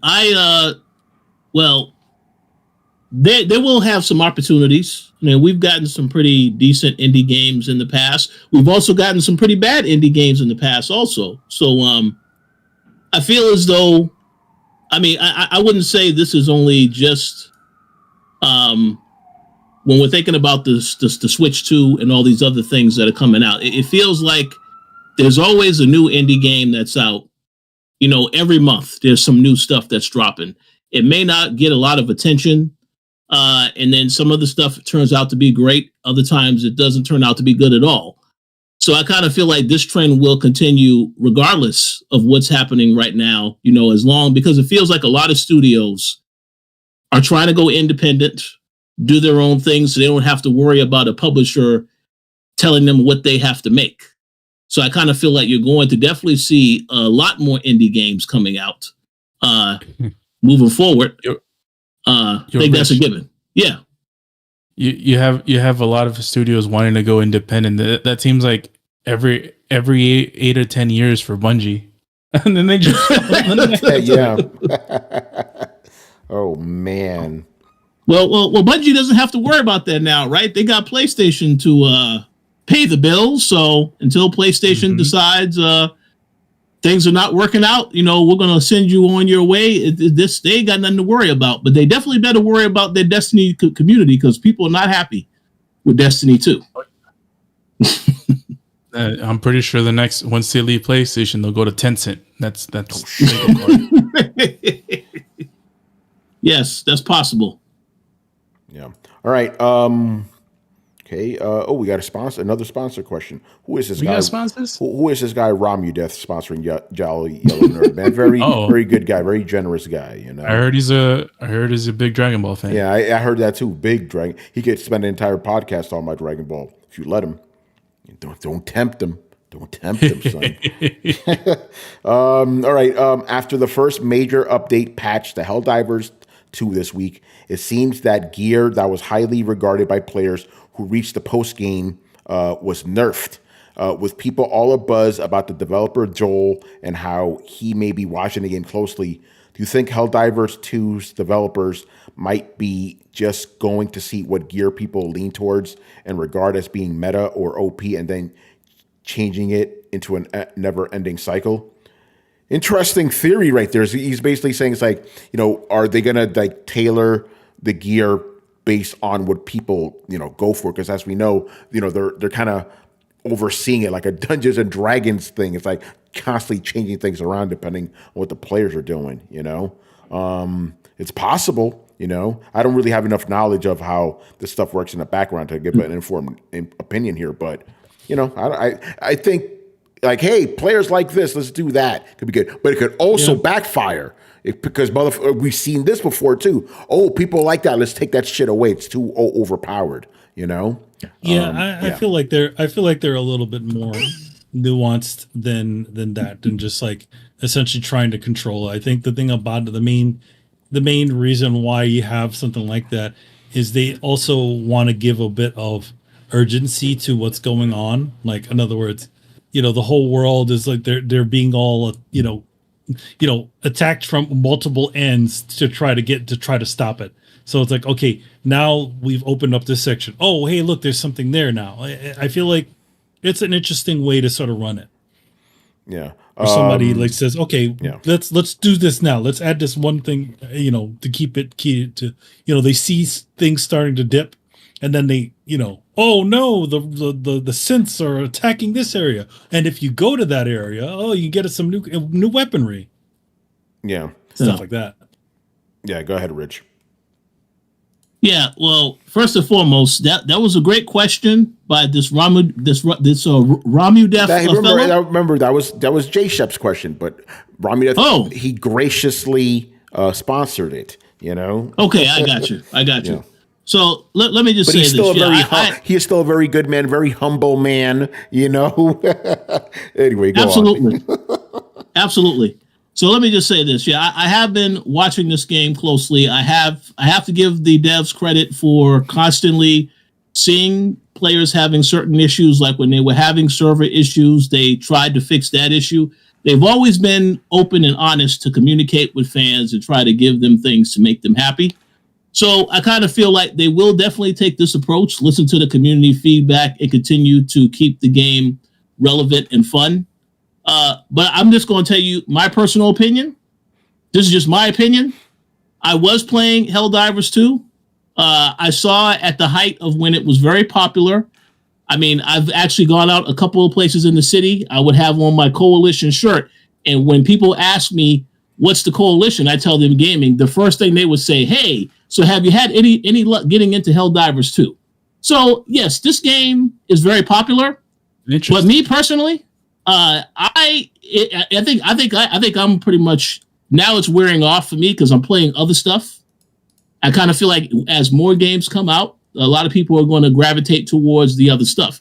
And then that will allow those that didn't get a chance to play Helldivers 2 to jump into it because they won't have to worry about too many people crowding the servers. But I will say, yes, they will listen to their community. They will do what they can to keep them happy. Unlike Bungie, and they'll be all right. Oh, man. Kishak, the homie, he goes, the player retention of Helldivers 2 is crazy. I'm not keeping up with this game because it's not my type of game. But, yes, I'm seeing people constantly tweet about this. That's a good thing. People are happy about that. It's still in the top 5 Steam players for the day. It's impressive, 24 man. hours. It's impressive. By the way, kind of raw topic. Piano Cat, appreciate your question, but it's a video game show, not a food show, so we're not going to answer that. But maybe for the AMA special. I was about to say. For the AMA special, you get asked that kind of crazy question, but we're answering questions about video games and sneaking in some Dragon Ball because we got to honor Mr. Toriyama, All right, moving on. Cuban Boss. With the recent bait and switch that some indie developers tried to push on Steam, where essentially they tried to pass their games as Helldivers 2 on sale until Steam caught wind and shut them down, what do you think, besides delisting their game, should be an appropriate punishment for such an offense? This shit is crazy. I had no idea this happened. So apparently some indie developers were trying to pass their game off as Helldivers 2. Yo, oh man. I mean, I don't know what the appropriate punishment would be, but they got to face some kind of repercussion. That's fucked up, No, yeah. There needs to be some punishment. I will say this, insider industry news. I'm pretty sure you would understand this as well, Tony. Yeah. There are a lot of these indie developers where if they have their own game they are creating, they would send out pitch emails and say the game is like so and so this type of game. Like I saw a lot of that happening with Cyberpunk. Oh yeah. Cyberpunk came out. There was a lot of indie games. People like, oh, this is like Cyberpunk 2077, or they will reference it. So obviously, I guess there's nothing wrong with that. You're trying to sell your game, but this here is these people definitely need to pay for this. Yeah. They can't be doing that type of stuff. Yeah.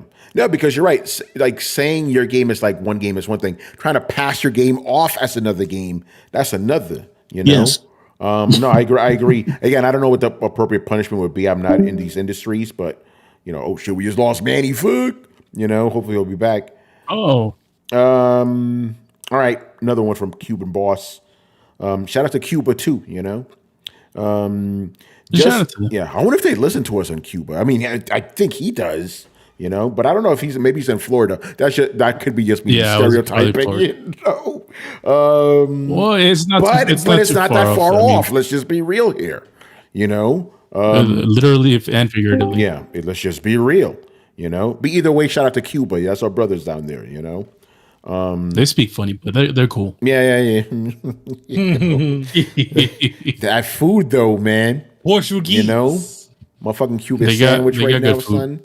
You know, man, Cuban sandwich is the best, man. There's quite a huge Japanese community out there in well, not Cuba. Not Cuba. I don't think I go there. You know, not Cuba, Brazil. Yeah, Brazil. Oh yeah. Yeah. Brazil. You know, there's actually like a lot of like Chinese people in Dominican Republic, like, you know, Chinese food stores and everything. It's crazy. And motherfuckers speak, and they speak it fluently. So imagine a Chinese motherfucker talking like a Dominican, you know? I'm not Chinese, I'm Dominican. Oh, that's a deep cut. Yeah, that's a deep cut. If you know, you know. But anyway, shout out to Cuba, and also shout out to Spider-Man 2, who put a Cuban flag in fucking Miles Morales' apartment. Oh, Jesus. Yeah, you're trying to be fucking... I'll leave it alone. Anyway, I just noticed the other day that EA placed some of their old catalog on Steam on sale until March 21st. This includes The Saboteur, which we talked about last week, actually. The Saboteur, SimCity, and Command & Conquer, and so on. My question is, should more publishers make their old catalog available to preserve games and maybe make a small profit, or does it cost too much for them? Does it cost too much for server space to keep those games on a digital store? Man, you know a little bit about this, so, you know. Well, I mean, in general, it does. If you're doing your proper promotion and you're just saying that, oh, hey, we're putting these out again, yeah, why not? Yeah. This is not costing them any additional, I mean, other than whatever their little, and this is going to Steam, right? This is Steam or their own store? On Steam. Yeah, that's a good point, because they didn't put it on Origin. Very interesting. Put it on Steam. I mean, to be honest, it's like, I think in general, they're just trying to make a little bit of money, additional money off of it. It's not like they need to port them. Right, these games already run on, run pretty much on modern consoles. Maybe not consoles, but modern PCs, with the exception of a couple of little things here and there.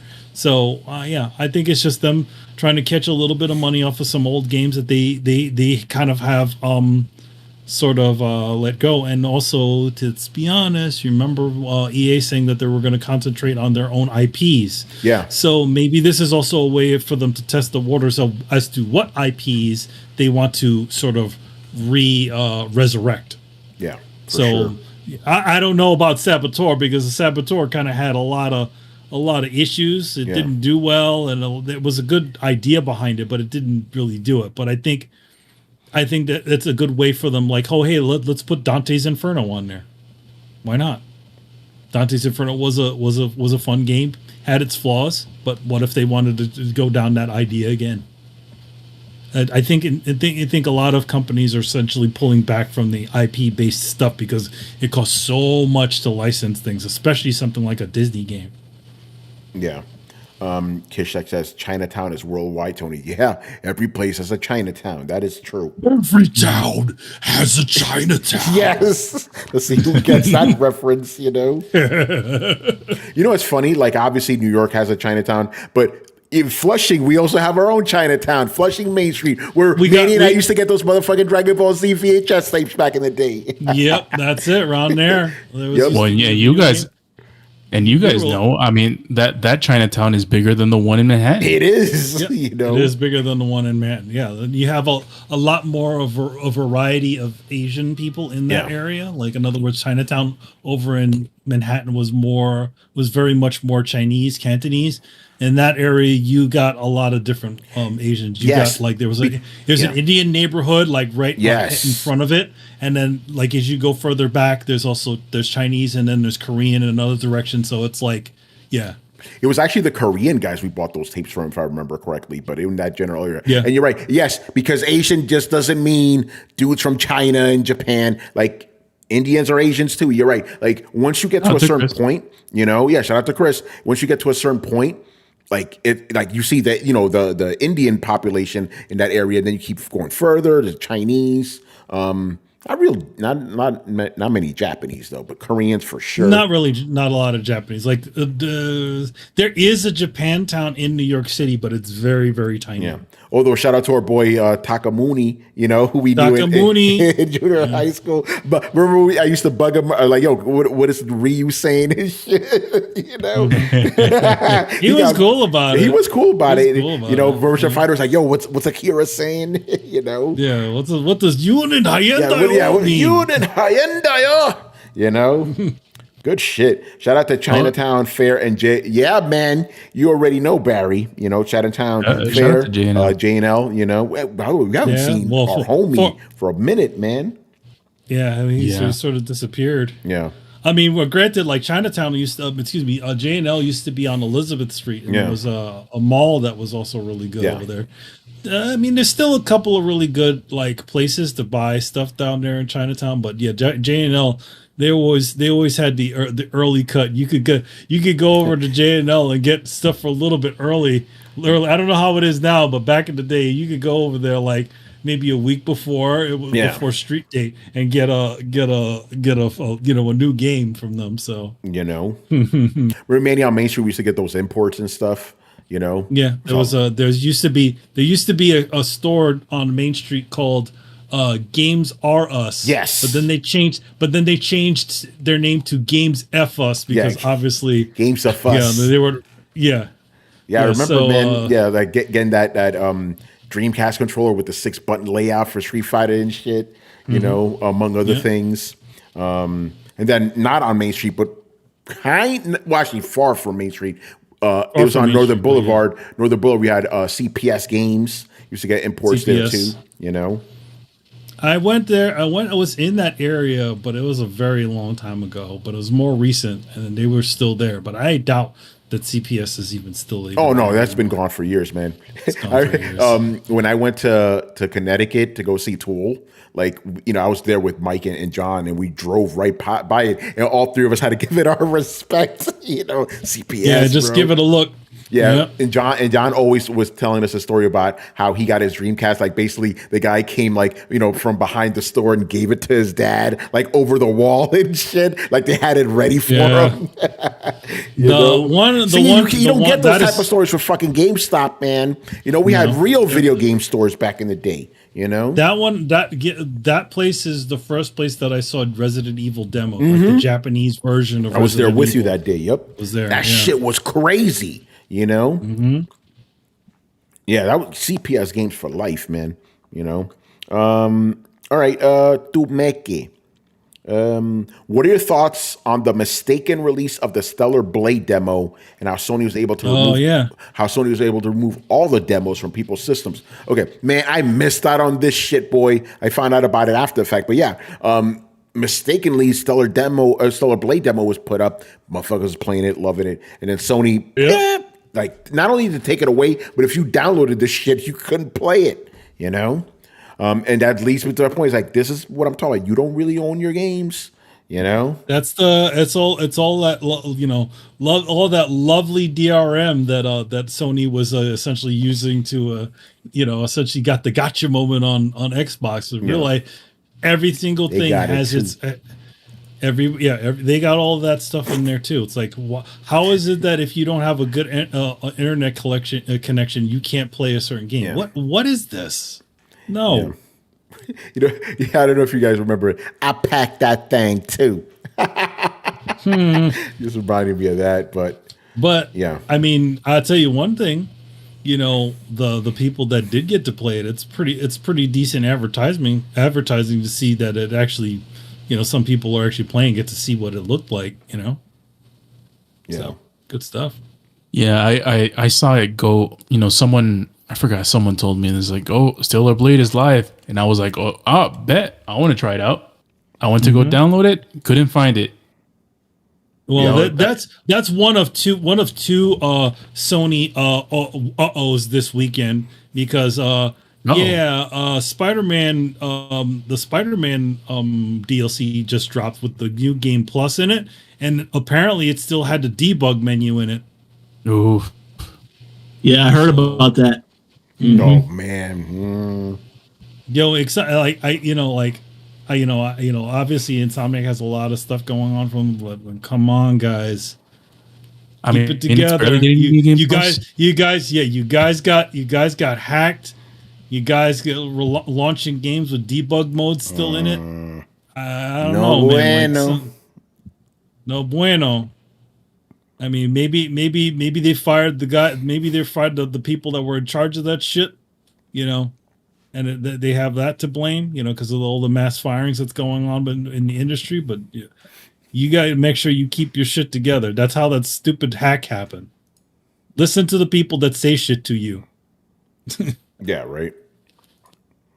All right, man. Another one from Dumeke. This one's a little bit of a long one, but something we discussed before. For all the older gamers on the panel, which period of gaming do you prefer from a content perspective? Games released, 32-bit, 64-bit. I didn't edit this one. Okay, so he goes 8. I don't know what that means.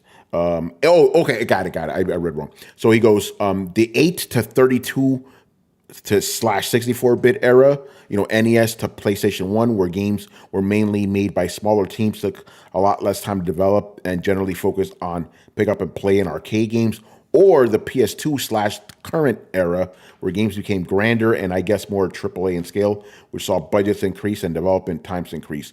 Gone are the days of arcade perfect ports and platform. Gone are the days of arcades. Gone are days of arcade ports and platform mascots making headlines, and now we have in-depth storylines, Hollywood set pieces, and vast open worlds. This is not new. Games get better, so retro sucks, or vice versa.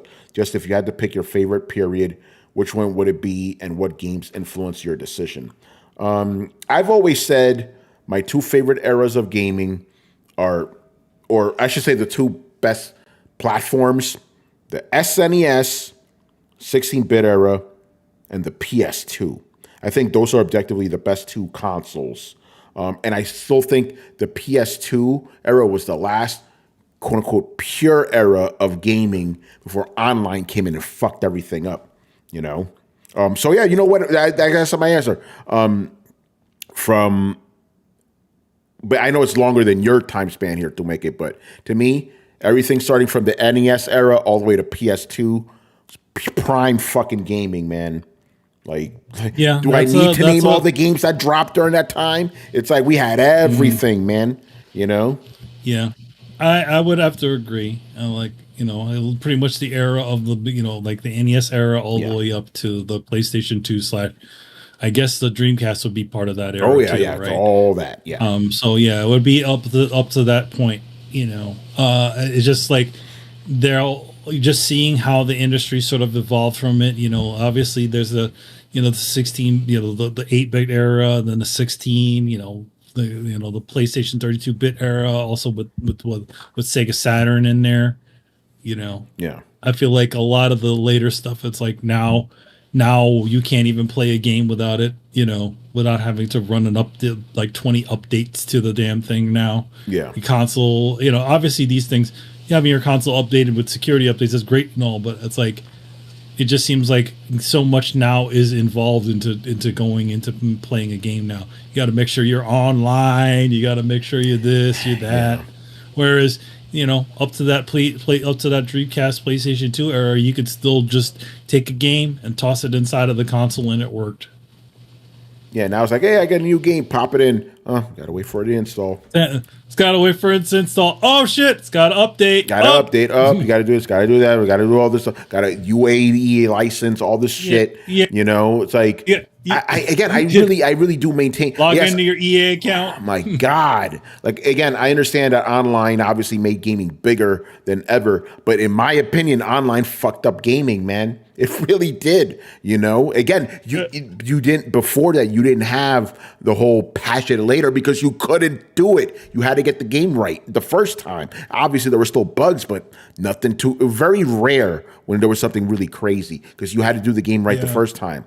In my opinion, I know I'm stretching a little bit, but that's my answer. From the 8-bit era to the PS2 era, absolute prime gaming. And again, every generation, you saw a marked difference between generations. You weren't going, oh, what the fuck did I upgrade for? You were like, oh, shit, this is next level. Mm-hmm. You felt that every time, And I'll even argue, even with the PS3 era, between PS2 and PS3, you're like, whoa, this is different. But then look what happened with PS3 and PS4. You're like, okay. Then between PS4 and PS5, you're like, But man, yeah. Like, and again, that's my favorite era, and of those two, the SNES and PS2, fucking GOAT consoles, man, unbeaten. He says, he says he's the same too. Yeah, man, I'm telling you, that's prime gaming, online fucked up gaming. I'm sorry, remember those PS3 patches, man? Ugh. Oh man, remember it was like every fucking day almost. It was ridiculous. Constant all these updates for PS3, and then the fact that that PlayStation 3 didn't have a good enough like router or whatever, so it's network speeds. Its network speed was friggin' awful. Yeah. Well, let me go. Go ahead, Carlos. You next. It was not only was it the PlayStation network, but our internet wasn't that good back then either. So it's like. So it was a double whammy with that. My answer for that would be SNES. It's SNES is my second favorite generation ever, behind the 360 PS3 era. But from back then, SNES definitely is at the top of the top. That specific era of time. Yeah, because it had a great combination of innovation, of consistency, of progression of older IPs that were established in the NES days, and also the sustainability and the way that it's held up till today. It just makes that time frame just probably might be the best, to be honest. Yeah, because if you think about it, NES games to me always feel like it's the same game. Maybe I'm weird. No, I know what you're talking about. And I feel like any SNES sort of, just went on a completely different direction of that. It's just built on top of it and made it even more of the medium of it is today. The 3D era right after that even did it more, but it didn't have as good games and it didn't hold up as well. Yeah, that's something discussed many, many, many times, right? How interesting it is how, NES games, like I'm just talking about graphics right now. NES games, very inconsistent. They kind of haven't held up well. Some games have, obviously, right? But it was like, whoa, these games rough. The 32-bit era, first polygon games, you're like, some of those games look fucking nasty. Yet the 16-bit era, they still look good. Isn't that interesting? They still look good because you have your stylized games, but with like enough pixels to make things look great. You pop in Final Fantasy VI today, man, that shit still looks good. Mm-hmm. Or Final Fantasy 3. Yeah, or 3, depending on where you first played it. But that shit looks crazy. But then you play some, PS1, and it was like, I mean, even in, because for example, the NES had Super Mario and Super Mario 3, which were great and held up. But I feel like when you get to Super Mario World, it's like, whoa. Yeah. and then even Super Mario World to Super Mario World 2, Yoshi's Island, it was like it's a completely different game. Yeah. So I like the way they did that, and it's just, man, the titles, it's endless, and it's so many. Yeah. Real quick, Kishak, you said final question. Did you drop another one before this one? Just want to be sure I didn't miss anything. But regardless, we will go with this one. Just let me know if you dropped another question before this, because that's a lot of scrolling up there. I heard Richard Bailey Jr.'s best era is the Atari 2600. You must mean our very good friend Torrance Davis. Yes. We must not confuse. We must not confuse me and Torrance. So what about you, Rick? Yes. What's your favorite era, man? Well, I have a rather shocking answer to this question. Uh-oh. I did say earlier on this podcast, I'm all about grown man gaming. Yeah. Right now, that's that. As you get older, the kiddie stuff I can't do it anymore. But when I was a kid, I enjoyed the hell out of the Nintendo.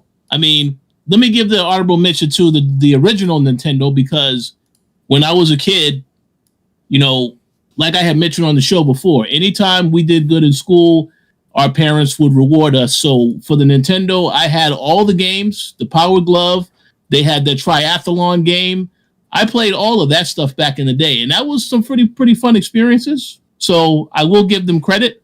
However, to answer the question, it's definitely Super NES, and I'm also surprised that this wasn't said, although I'm sure it's going to be yes. Agreed now. Sega Saturn. Oh, yeah. Well, that's why my answer was literally the 8-bit era all the way to PS2 era. That encompasses everything, Sega Saturn, you already know, man. Oh, yeah, I agree 100%. That was the system where I remember there was some games I had to import because I couldn't find them, here in the States. But yeah, that system, so many games I played on that system. So many special fighting games, all types of stuff was all on that system. So that's probably my favorite time. Yeah. And again, CPS Games, that's where I bought X-Men vs. Street Fighter, because that shit wasn't over here in America for Sega Saturn. Yeah. And with the cartridge that you needed, that 4 megabyte cartridge. 4 megabytes was a lot back in the day, Yep, man. It got you all those completed animations, because otherwise you'd have like half the animations in that game. Yeah. Did the Power Glove work? Not well. Not well. No, it never worked well. Not as well as it did. Not as well as it did in the movie The Wizard. Oh yeah, and The Wizard, that shit worked flawlessly. Oh man! By the way, again, because some people are young. The other day I was in the office talking to one of the cats there, and he was like, "Oh man, you know what they need to make? They need to make like a mat where like when you like step on it, like it actually like does reaction to video games." Like, yeah, we had that. It's called the Nintendo Power Pad. We had that fucking 30 years ago. We had track and field on it. Track and field. Yep, I told him about track and field. He didn't know about any of that stuff. We also had we also had motion sensing controls too. Yep. Where it was like a little thing, or you were like, it was like a little thing where you just punch into it and it would essentially activate certain parts of it. Yeah. Didn't work amazingly, but we did have it. Yeah. Blitzko said, anybody own a Neo Geo? Couldn't afford that shit. Andy, you're muted. Said we couldn't afford that. It was crazy expensive. Ridiculous. It was like $700 in 1990s money, Yeah, and the cartridges were $100. Yeah, because literally arcade hardware. You're literally because for those who don't know, the Neo Geo was essentially a arcade board put into a console. Yep. That's exactly how you would change. You would have changed the if you remember the Neo Geo arcade cabinets. Inside of those, the way you put those games in is that you literally stuck in a cartridge into the board. So the Neo Geo console was pretty much that sort of thing. Different cartridges, but pretty much the same idea. Yeah. I didn't own a TurboGrafx 16, but I had a friend that did. My brother had one. Yeah. And my cousin's friend also had that, and the Turbo Express, which was probably the best handheld, I would think, from its era, because not only came out in the Game Boy era, not only was it a 16-bit console, but it also had you could use the same hue cards inside of the handheld, and the games look exactly the same on there. Yeah. So that was cool. The first color handheld I remember playing, besides the Game Gear, was the Atari Lynx. They had like Splatterhouse on it, Bonk's Adventure. Yeah. That shit was crazy, you know? What about, Barry Burns says he still has his Neo Geo. Cool. Oh, nice. Nice, good stuff, man. All right, moving on here. Smoke Blind. I'm not familiar with that name, so it may be somebody new. Welcome. All right. Are exclusives a dying breed, with PlayStation spending so much on them for diminishing returns and cash-strapped average potential customers unwilling to buy two consoles? Is Microsoft correct in reading the market and taking a toe dip with sharing games? Seems like a very taboo subject, and I don't really understand why. Tradition is one thing regarding how console manufacturers have operated for decades, but that practice seems to be falling around them, and I feel Microsoft is the first to offer an olive branch. It's an interesting take, you know. I'll be curious to know if this person is more on the younger side. Yeah, and obviously seems like a fan of Xbox, which is cool. That's a good. Yeah, that's a good. So, Carlos, why do you think they might be younger? Because he was questioning whether why it's of a tradition thing, but I feel like it's not a tradition thing. It's more of a fanboy ammo thing. More than I think that's the biggest piece of the pie. It's just people wanting exclusives on their consoles so they can brag about it to their enemies in the Twitter webs. I mean, even during the Nintendo Sega days, that would happen as well. And I feel like most of the motivation between those conversations and holding into those traditions are for those types of reasons. There are other ones. I mean, I would think, as far as I'm concerned, having exclusives is a good thing, because it gives you motivation to buy an actual piece of plastic for a company. So if Sony did not make any exclusives, there's no reason for me to have a PlayStation.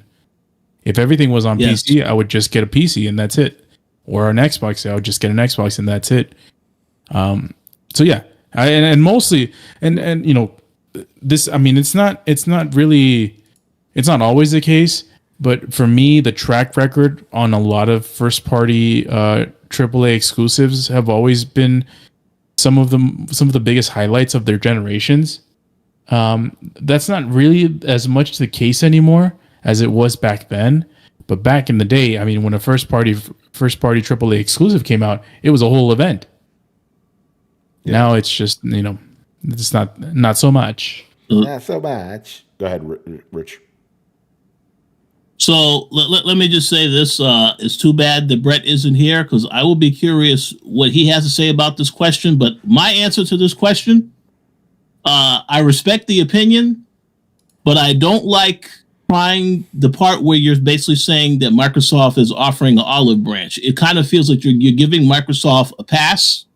And the thing is that Microsoft. Well, there you go. That's it. Game Pass. Yeah. That's good. But no, because the thing is this: Microsoft has several studios. I'm not talking about Activision and Blizzard. They have first-party studios that have been working on stuff, and we have gotten no updates on a lot of those games. So I want them to actually try to create stuff for Xbox before they throw in the towel and say, okay, we're just going to throw all of our games on every console. It doesn't feel to me like they've tried with all of the studios. They've only focused on certain games like Halo, Forza, so on and so forth. But I kind of feel like we need to let them go through this process, see what the other studios have to offer. And if it doesn't work out at that point, then you make the decision to go multi-platform. But I would say to just give them a pass and just say, nah, it's over now. Let's just let Microsoft just give up. I don't feel that that's the case. They have a lot more they've been working on we haven't seen. So until we see that, I'm not going to say for a fact that we should give them a pass, a game pass, and say they may be onto something. No, they need to show us a lot of what they're doing. We haven't seen hardly enough from them yet. Yeah. Kishak says Gen Z nowadays are used to free-to-play games and mobile. They're the target audience now as they're getting older. Yeah, maybe. Yeah. I think most definitely that's the case. Yeah. No, I mean, yeah. that is a good observation. This guy's young, you know. Go ahead, Carlos. Yeah, I mean, if they were catering to us, I mean, games would be a lot different. But yeah, that's why I asked the question, because I do feel like there's a lot of history and a lot. Maybe there's some older people that that don't really remember like the stuff that happened, but there's just tons of history of why things are the way they are in gaming, and certain fan bases turn against each other and use these types of exclusives as ammo throughout the times. Yeah. All right. Moving on here. Who is this guy? Drunken Demon. I have a feeling he has a really distinguished accent. Uh-oh. All right. His first question is, seriously, what's up with Sony exclusives, Spider-Man, Dad of War, Horizon, patching in New Game Plus months after launch? Yeah, I've noticed that trend. Like, why don't you have it at launch? Doesn't that make more sense? It does make sense, but I feel like in general they don't usually have that in the roadmap. Even though everybody they know they're going to be asked for it, and they always put them in the games. But it's also a good way to bump your numbers again. I didn't want to be cynical, Manny, but that was my answer. That was my answer. Why give everything when you can piecemeal stuff out and make more and potentially make a little bit more money by the additional what do they call it? The additional press and attention it's going to get months down the line. Yeah. Spider-Man 2 has sort of run its course already, but but having a New Game Plus may be a deciding factor for somebody to go and buy it now. Yeah. I just want to add, I agree with everything that you both said. I also want to add, as we already know, this is the industry standard now. Let's release a game and then we'll add stuff to it later. It may not be a finished game, but that's okay. It's good enough for now to please the investors, and then we will add stuff to it later. So this feels like this is the practice that we've seen a lot of. I don't know exactly when this started, whether it was last generation, but that's what my thought is that, yes, I do agree. They want to increase their return on investment, but some of this stuff definitely could have been in there at launch, but no, they're not going to do that, because this is just, nothing feels like it's complete with certain games, even after it drops, depending on what the game is. Yeah, Kish that goes, at least they aren't Sega and charging for New Game Plus. Yeah, at least you get them for free. That is true. But it is interesting that they just add them. And again, it's been a pattern. They keep doing that with all the first party games. After the fact, you get a New Game Plus when it used to be standard. But it is what it is, right? Another one from Mr. Drunken Demon.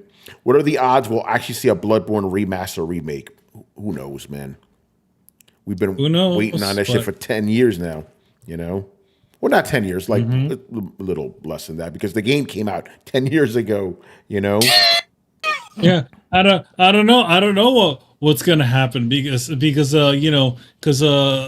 Jim Ryan decided to freaking close the studio that did the remaster of the Demon Souls. Oh man, Japan studio, remember that place? Not there anymore. That was the last game they put out. Blitz says somewhere between 0 and 100%. Yeah, I mean that is technically true. They'll do it when the PS6 launches, says Kid Shack. We'll see. People have been asking for that shit forever. Well, I mean, there's rumors of them putting Gravity Rush, a remaster of Gravity Rush out. It's been floating around. Gravity Rush 1 and 2. I heard that over the summer, supposedly. Yeah, supposedly. So the long and short of it is, we don't know. And the last question of the night, since you did say final question, we will make it the final question, Mr. Kizshak. Final question. Final question. All right. What dead studio do you guys see people championing their games now when the studio is defunct, but when they were alive, barely anyone talked about their games? That's a good question. Oh, that's a good question. Yeah. Like, damn, I wish I would have gotten this question earlier so I could think about it, But yeah, it's like, what game from a dead studio do you see people hyping up now that they weren't hyping when the shit was brand new? Woo. I want to hear some answers in the chat to get us rolling. Yo, I got one. Oh no. Which one? Yeah. BioWare in a couple of years. Excuse me? Oh man. Oh no. Carlos, you must have been thinking the exact same thing I was thinking, because I was going to say that as well, unfortunately. Yeah, man. Well, I mean, so it doesn't technically count, but it's a good question because there's a lot of studios. I mean, Studio Japan. I mean, we talk about them all the time, even when they were still going and strong. So that doesn't count. So because we're hearing rumors about Gravity Rush being remastered. If that comes out and people are hyped, I'm gonna be on Twitter like, where the fuck were you guys when these games were new? Manny should lead that committee. Manny should, he should lead the charge. Oh, hell yeah. Where was you, where motherfuckers? The fuck were you? Oh, all of a sudden you love this game? You want to know what happened? Some company's gone because y'all didn't pick this shit up. Yeah. Batman from Rocksteady doesn't count because those games were hyped as fuck when they were released new, Yeah, they people, I mean, obviously these days the noise that those games have made is a little lessened than it was, but no, people legitimately loved those games, especially coming from that first one. Oh yeah, a lot of good graces off of that. Probably which have been squandered now, because of bullshit Suicide probably Squad. Probably one of the better trilogies of games that really stick the landing. Yeah. Not perfect, but yes, basically, but and then man. Suicide Squad fucked it up. What a way to ruin your legacy, man. But we don't need to get into here's the thing. It's not only them that made this decision, Yeah, I know. It was Warner Brothers. It's obviously it was a mandate from Warner Brothers on themselves saying, okay, we need these sort of service games. Mm-hmm. How do you develop two companies that literally made single player games, and they have both of them working on multiplayer type games? One's a looter shooter, one's a co-op sort of like online game. Yeah. Really? It makes no fucking sense, man. Doesn't make any sense. But no, I can't really think of anything. I'm pretty sure they exist. I just, I needed time to prepare for this question, But then again, here's the thing. Console gamers don't really play old games, so it would probably come from like PC guys hyping shit up. Console gamers, console gamers, like, what have you done for me lately? Type of mentality, Well, I mean, I feel like a lot of, it's not a defunct studio, but like games like the ones that made by Junji Ito, right? Not Junji Ito, Yoko Taro, right? His games were sort of like panned. and it wasn't real. The first legitimate success that they had was Nier Automata. Yeah. Granted, the original Nier Replicant did do decent, and but they didn't have a huge budget for that either. But I feel like, Nier Automata is the one moment that he sort of really hit it. Whereas now people are sort of going back and being like, hey, these games are actually, despite their flaws, they're not bad. So that's right. Yeah, Brian's playing Drakengard right now, Drakengard 3. He's playing Drakengard. Yeah. So. I don't think those games are that good, but that's good. People are using them. Kishak goes, Tony, did you guys see WB saying they're now pushing for more live service games, despite the fact that Suicide Squad? Yeah, we saw. Yep. Yeah, we saw. We kind of briefly touched up on it the Thursday show. Very stupid decision. Yep. You have this absolute bomb. The game's already 40% off. The game hasn't even been out a month yet. It's already 40% off. Absolute trash fucking game. And no, we're just going to double down on it. More live service games. Okay, good. Keep doing that and keep going fucking losing money then. Bunch of dumbasses, man. I'm sure that Harry Potter game probably cost a pretty penny to do, but that was literally their biggest success. That was their biggest game, in the last year. And now they're thinking about turning the sequel into a live service game. Yeah, that's smart. Yeah. Let's completely fuck up the formula of our most successful game in years for this shit, Even Mortal Kombat 1 didn't hit the way the previous Mortal Kombat hit, To be honest, I would say the best road for Hogwarts is not put it as a service game, but have it as a persistent world that you can join into. Kind of like the way the Souls games work, right? Yeah. What if you had a boss and all that stuff, and you could have your buddy come in as another wizard to sort of help you out? I feel like that would be more of an interesting world. Like, in other words, you could still do all the shit that you want to do. You don't even need to pay attention to all the weirdos walking around inside of the hub world, right? Yeah. You could just keep doing your your single missions. But it'd be interesting that all the people that you see walking around in the area was actually a real person as opposed to just an NPC. Yeah, it'd be cool. But very, very stupid decision by them. Or we're going to double down on the thing that's costing us money, I wouldn't. By the way, and again, I know this is going to sound crazy, but I wouldn't be surprised if Rocksteady closes down. We've seen it before, We've seen it before. Go ahead, Carlos. We had that studio Deviation Games that closed down this weekend. Yeah. Which I don't think they even released a game. Oh shit! That's right. They didn't release anything, and they got shut down. Let me just make a comment and say, that's unfortunate what happened with them. But man, that's not a good name for a studio considering what happened to them. It's just not a good name. I have to say that. It's the first thing I thought of is like, wow, yeah. But I wish those people well in finding something else that they can work on. Yeah.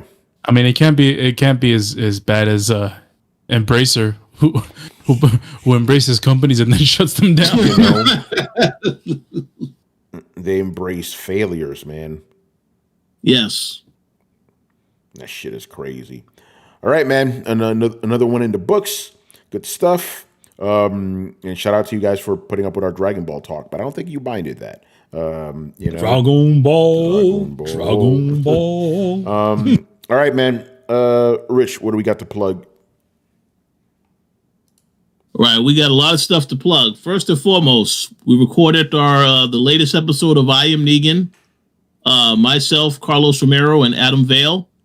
It is currently on the website and it's on the YouTube. So if you are a Walking Dead fan and you like mushy drama, romance type stuff, then hear what we got to say, because obviously there was a lot of shots fired in that in that last episode. So very entertaining. Check out that conversation. Aside from that, there was a couple of things coming to the Coalition website this week. I've obviously been playing a little game called Rise of the Ronin. So I will have a preview for that sometime this week on the site. I'm pretty sure we're also going to talk about it on here at some point as well. Yeah, because I have also been playing the game. So yeah, on Thursday we will absolutely discuss it. And that's all I'm going to say about that, because that's all we're allowed to say about that. We're playing the game, and that's it. Yes. So stay tuned for that. We're going to have a lot to say about that. A couple other reviews I can't quite talk about quite yet, but yeah, just stay tuned. And the last thing that Tony is going to speak on, we have another show that's going to be returning as well next week. Something, I guess some people call it Invincible. Yes. So yeah, I'll let Tony talk about that. Yes, that's coming very soon. The greatest podcast in the universe, based on the greatest comic book in the universe, returns. The Invincible podcast, people. So the show returns on Friday. So we'll probably do the podcast on Saturday. That's what it's looking like right now. If not, definitely that weekend. But very excited. The last 4 episodes of the season. And we're going to see what Mark Grayson and everybody else is up to. It's going to be good times, Anyway, that's going to do it for us. Also, head over to tomsguide.com to see my nose-on impressions of GameSent. I think the article already went up. So, yeah, I went to a preview event. I got to check it out, and I gave my thoughts on it. I just said it's very weird. It's funny. I was, before, because on Tom's Guide we always and I was like, would anyone under 40 get the reference smell-o-vision? They said, yeah, go ahead. Because I was like, dude, do fucking kids even know what smell-o-vision is? But yeah, it's the smell-o-vision of video games. Very, very weird stuff. Anyway, we're done here for another week, another good episode. So make sure you follow Throwdown on Twitch and Twitter. Join the Discord. You already know about the Discord, man. Conversations are crazy. Rumors. I don't know. Every time I see Moppets with these rumors, like, where does he get these wonderful rumors? It's like, where's this dude picking his shit up from? And obviously we get all our news from there, the questions from there. Shout out to you guys. Like, you guys really give us all the content we need, man. It makes our lives easier, Shout out to all of you, man. And shout out to the lurkers too, who comprise most of our fans. Just because you don't chime in doesn't mean you're not equally as a fan as the guys who jump in. All you guys are always appreciated, man. So shout out to all of you. Also, Throwdown. Obviously, we're on every podcast app you could think of. Throwdown Show, 2 words. Throwdown Show. Throwdownshow.com to listen to past episodes. And obviously, we are, once again, back on the YouTube. So if you liked our videos and all that good jazz, make sure you hit us up, on YouTube. Hit like, subscribe, hit the bell to be notified when we go live Thursday and Sunday night, 10:30 p.m. Eastern. And links to everything down in the description. And also, another shout out to Mr. Akira Toriyama, man. Gotta do that. You know what I'm saying? Anyway, once again, I was your host, Tony Polanco, and tonight I was joined by Emilio Lopez. See you next time. Carlos Romero. Peace out. And Richard Bailey Jr. Have a good week, everybody. All right. Like Rich said, stay tuned. We got interesting things coming, man. So that's it, man. Later. Deuces. Chala.